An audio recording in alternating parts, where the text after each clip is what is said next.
So I have been reading a lot of books for specific videos recently. You might not think that looking at my channel, but with me wanting to restart my channel, I just gave myself loads of time to read different books for vlogs without the pressure of this vlog is going up next week. But I have been reading a lot for specific reading vlogs, and I have been really in the mood for a romance, so I thought what better to do than a vlog where I get to completely pick what I want to read, completely free to mood read. And so I thought I would do a 24-hour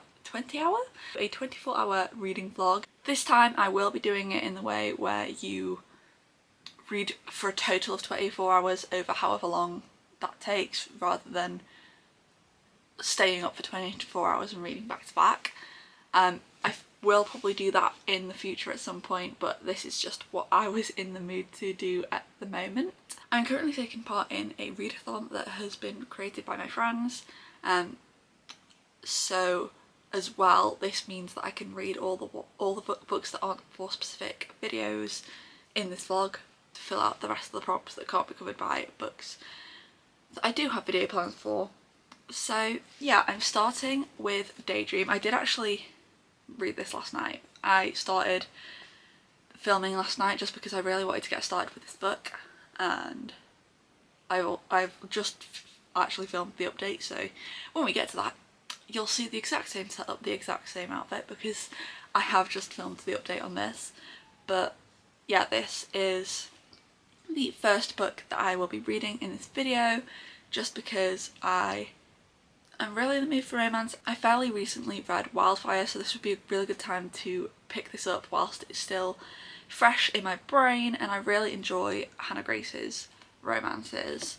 I'm not really sure how many books I'll get through in this vlog. I am quite a slow reader.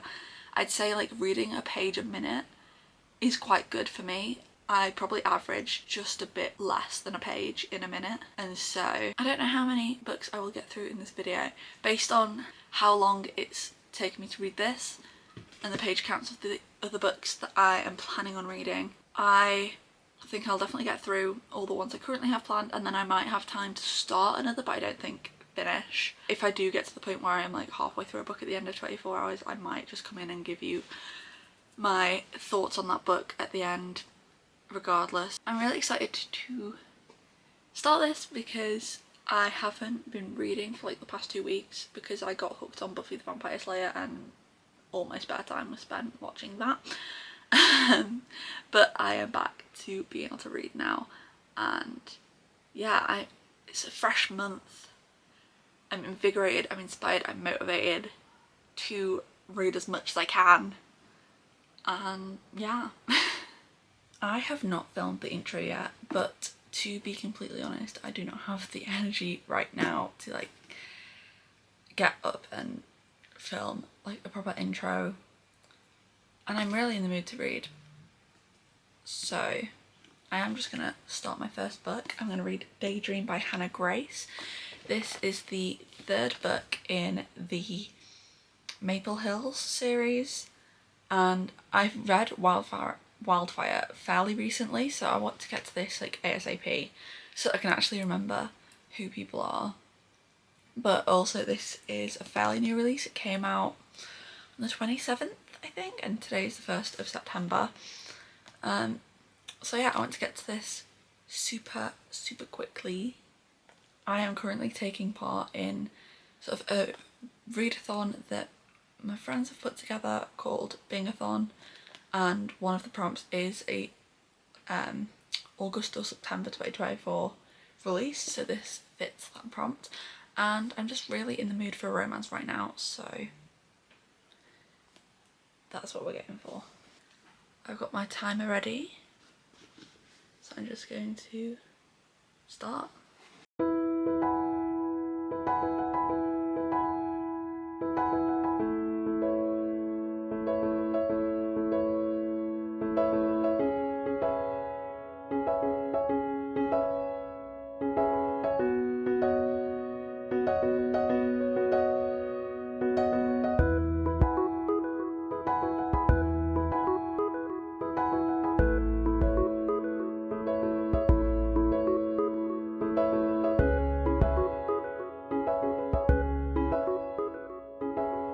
I stayed up till 4 a.m. last night finishing this book. Apart from stopping to have tea, I read this in one sitting. I am currently on 9.5 hours. I really enjoyed this. I gave it 4 stars. I do think it's my least favourite in the series so far. I'm not sure whether I prefer Icebreaker or Wildfire, but I do think this is my least favourite, but that genuinely does not mean anything. Like, I still gave it 4 stars. I still really enjoyed it. For anyone who's interested as well, just because I know that one of the biggest things that's spoken about with Icebreaker is how, like, it's the amount of spice. I do think the series has like declined in spice level, spice intensity. Maybe I read Icebreaker in 2023 and my memory is shocking, but I did read Wildfire a lot more recently, and off the top of my head I do think this had less spice in it, which, yeah, obviously for some people that would be a turn on, some people that would be a turn off, but just that I would put that out there. I also really appreciated the third act conflict. It wasn't all about miscommunication, and it was a really actually in fact it was about being really good at communication, and it was a really healthy conflict to have. That's something that, off the top of my head again, if I remember rightly, is common with all of the books in this series, all of Hannah Grace's books. I think there's no strict third act breakups, I think they're all conflicts, but I might be wrong about that. But what I do know is that they're not just stupid miscommunication conflicts. So that is something that I really like about this series. But yeah, Henry is the sweetest. We knew that from book 1. And Hallie, like, I just wanted to give her a hug. She is so lovable, and yeah, one of the things I love about this series is the sort of friendship group and how welcoming the whole team is, and how protective everyone is of their friends, and you definitely get that in this book. The other 2 books that I have that I want to read for this readathon that I'm doing, that I don't have specific video plans for and so want to read in this video, are The Last Word and Every Heart a Doorway. And I have put a poll in my friend group chat about which one. I did it based on the colours of the cover. I think currently Every Heart a Doorway is winning, but I'm not going to be able to start right away because I've got some jobs around the house to do, so we'll see which one has won when I actually get around to starting the next book. But I am very excited for both of these. Okay, we've got some interesting mood lighting going on here. It's currently 11:10 at night, but I am going to start Every Heart a Doorway. This is what won my poll with my friends. There was 12 votes for this, 11 for The Last Word. So I'm gonna get started on this. We're up to 9.5 hours and we're gonna carry on.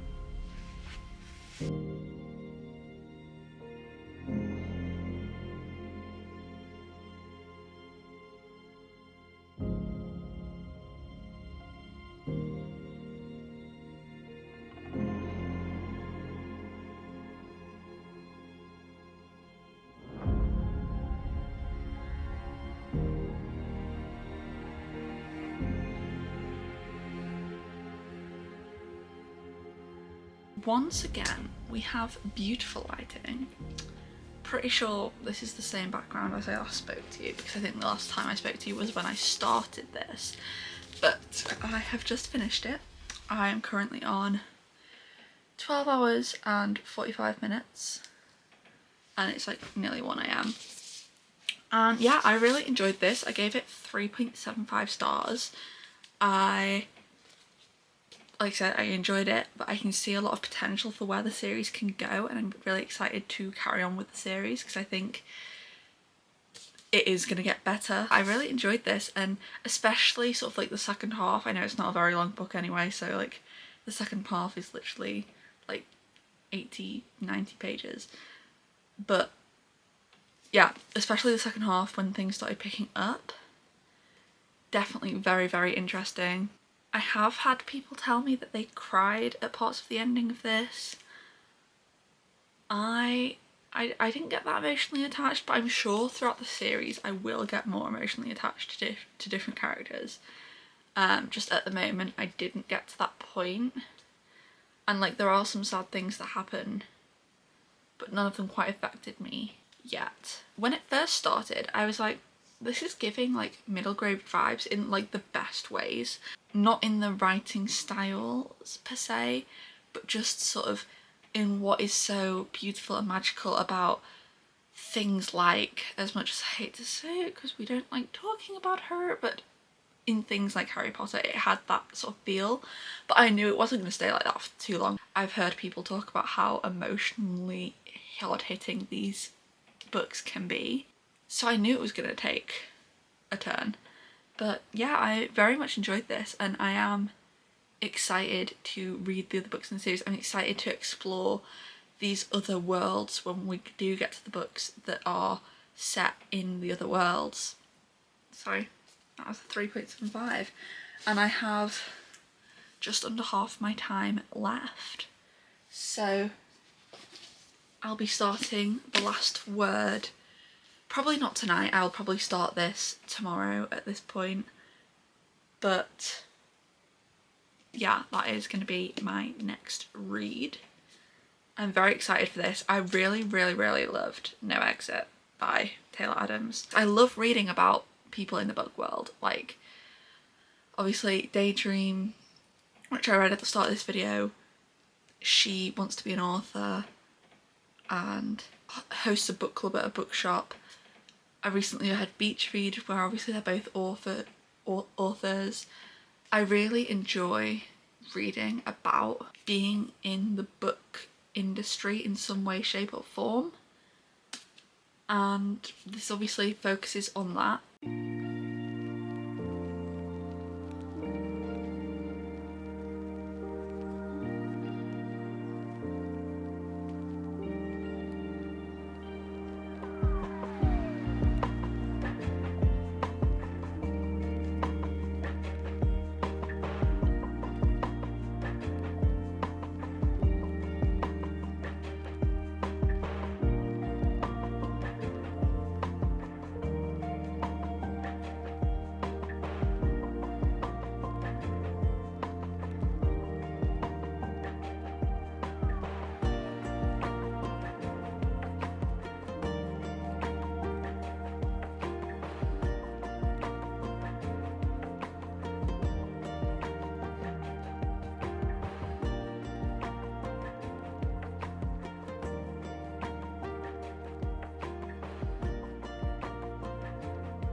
Okay, so I'm currently, how far into it? 16 hours and 51 minutes into this challenge. I am on page 198, 197 of The Last Word. I'll hold this up, of The Last Word. I've just had a moment. Like, I'm doing sprints on Discord, so like I am stopping briefly and I'm pausing the timer when I stop to like talk to people, you know, update what we've read. And the chapter I just finished, like, it ended and yeah, just I'm loving this book. I don't know how much is like common knowledge, how much you are like meant to go into this knowing, because all I knew going in was that this is an author who stalks a reader who leaves a 1-star review. That's like all I knew. So I don't really know what I can and can't say as like without it being a spoiler. But yeah, I didn't know the way that the story was going to be told, the way it's written. If you know, you know. I didn't know that that was how it was going to be, and I'm loving that aspect of it. I think it's so interesting, and it adds another element of mystery to it for me, because I'm like, you don't know how true certain bits are, and you know for a fact that there's elements of lies in that. It's very hard to explain without just saying what it is, but like, I don't know if this is a spoiler, so I don't want to say, but that element of it is making it so much an interesting reading experience for me. And yeah, I'm really enjoying it. I'm like on the edge of my seat. I don't really know what to say other than I'm really am enjoying it. I have finished The Last Word and I think I'm giving it 5 stars. I love this. There was like actual points where I audibly gasped. I genuinely, I was like I was like gripping my face.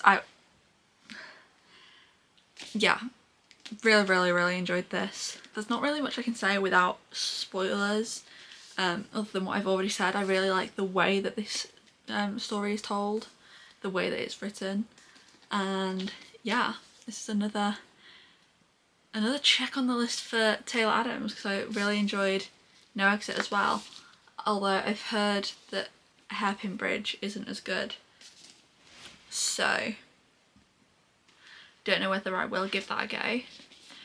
But at this point I think Taylor Adams is going to be an auto-buy author, because both this and No Exit absolutely loved. This has taken me up to 19 hours and 35 minutes, so I have just under 5.5 hours, just under 4.5 hours, yeah, left. So I don't think I will finish my next book, but I am going to be picking up Done and Dusted by Lila Sage. I do love a good yeehaw romance, and this is actually all the other books that I've planned to read this month. I need to read for videos, so I wanted something fairly short. This is it's like just over 300 pages. I've been really excited to read this ever since I read like Heartless by Elsie Silver. Is that even the first one? No, Flawless is Flawless is the first one. Because the Chestnut Spring series is like the first cowboy romance I read, and I really enjoyed it. And I've not finished that series yet. But then when I saw this cover, I was instantly drawn to it. I've heard mixed things. I don't think anyone has been like, oh my god, I love this, 5 stars. But I've heard it's fun. I don't actually know what this is about. I just know it's cowboys. Okay, so she's had like an accident that's sort of ended her career and has moved back to her hometown, and then her brother's best friend is the love interest, so it's very exciting. I am trying to film with different backgrounds so it's not the same thing every update, but my room is a mess right now, so I can't really stand and like set up the camera in front of my bookshelves, so we're gonna have to stick with the On the Bed updates. But I started Done and Dusted last night, and I think I'm 23 hours in total. Yeah, I'm 23 hours in, and I've got about 110 pages, 100 pages maybe, so it will probably take me an extra 30 minutes to an hour to finish this, so I will just update you at the end what I rated this. But so far I'm enjoying it. It's fun, it's nothing special. There are definitely parts that feel very cliche. The writing isn't out of this world or anything, but it's a fun time. Like, I wouldn't recommend it to someone who doesn't normally read romance because they don't like many romances. Like, you won't like this. If you don't read much romance because you've not really tried it yet, this might be okay for you because it won't feel as like cliche if you've not read a lot of romance. But if the reason you don't read a lot is because you don't like it, then it wouldn't be for you. I, as someone who reads a lot of romance, don't mind not every romance I ever read being out of this world, amazing writing. Like, sometimes you just want a fun time, and that is what this is. But yeah, I finished the 24-hour readathon and I finished it with 60 pages left of my book, so I did just go ahead and finish this, and I gave it 3 stars. It was fine, nothing amazing. I will continue on with the series just because I had a fun time. There was nothing amazing about it. The writing wasn't amazing, and it did feel a bit of like an amalgamation of different like tropes and like popular scenes, I guess. But this is a debut and I had a fun time still, so I will continue with the series. One thing I did find interesting about this is that, like, so it says in the synopsis, like, the reason she's coming home is because she's had this injury, right, and she's not riding. But she is, like, insistent on not telling her family why she's home. She doesn't want anyone to know. Fair enough. But I find it really hard to believe that she was able to keep this a secret, because, like, I get that, what's it called? The type of racing she does. It's like bale racing or something. Whatever the type of racing is, I get that it's not like a mainstream sport. It's not gonna be like written about in newspapers and on the news, whatever. But she is like the top of her game in this sport, and so surely her father and brothers, who keep up on this sport because she is one of the leading people in this sport, they keep up to date with what's going on. Surely they'd have heard about. So, like, she doesn't just drop out of the racing without any mention of it in whatever niche circles report on it. That's the only thing that really was like, meh, I don't see how this makes sense. That is all the books that I read for this challenge, and this challenge wasn't meant to be like an experiment of any kind. Like, I wasn't trying to achieve anything with it or see if it affected my reading in any way. I just thought it would be fun to do it. But I actually noticed, I think it was such a good way to start off the month. Like, I don't know whether it's this or the fact that I'm doing a readathon that's motivated me. I think it's a bit of both. But it's the 6th today. I know you're not seeing this for a while, but today it's the 6th of September. And Done and Dusted was my 4th book of the month. Like, I never read at that pace. And I know I'm probably not going to keep it up, and if I do I'll probably get burnt out, but it's really helped me. Like I said, it could also be the readathon, but it might, I really think it's that this has played a part in it. It's really like motivated me to read and pushed me to read more, which I like. Like, I love reading and I love spending my time on reading, but sometimes if I'm not at the peak point of a book, it can take a bit for me to decide to actually, no, I'm not going to watch this TV show, I'm going to read. As we saw with my scavenger hunt reading vlog, where I took a 2-week break because I was watching Buffy. But yeah, it's really got me reading more than normal, and I really enjoyed that. If you got this far in the video, leave a cowboy emoji, you know, the little cowboy face, for Done and Dusted. And yeah, if you enjoyed, I'd really appreciate it if you liked this video or possibly even subscribed, and I'll see you in the next one. Bye!